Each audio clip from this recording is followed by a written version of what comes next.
ತೊಟ್ಟಿಲಲ್ಲಿ ಮಲಗಿಸಿ ಜೋ ಜೋ ಎಂಬ ಪಲ್ಲವಿಯೊಡನೆ ತೂಗುತ್ತಾ ಹಾಡುವ ಹಾಡು.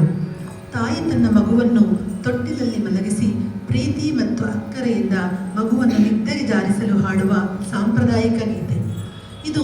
ಮಗುವಿನ ಅಂದ, ಚಂದ, ತಾಯಿಯ ಮಮತೆ ಮತ್ತು ದೇವರು ದೇವತೆಗಳ ಆಶೀರ್ವಾದ ಮತ್ತು ಭಾವನಾತ್ಮಕ ಬಂಧವನ್ನು ಪ್ರತಿಬಿಂಬಿಸುತ್ತದೆ. ಹಾಗೆಯೇ ಪುಟ್ಟ ಬಾಲರಾಮನ ಅಂದ ಚಂದವನ್ನ, ಗುಣಗಳನ್ನು ಹಾಡಿ ಹೊಗಳುವ ಜೋಗುಳದ ಹಾಡು. ಶ್ರೀರಾಮನಿಗೆ ಜೋಗುಳ ಹಾಡುವ ಹಾಡು. ನೀಲಾಂಬರಿ ರಾಗ, ತಾಳ ತ್ರಿಷ.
Jai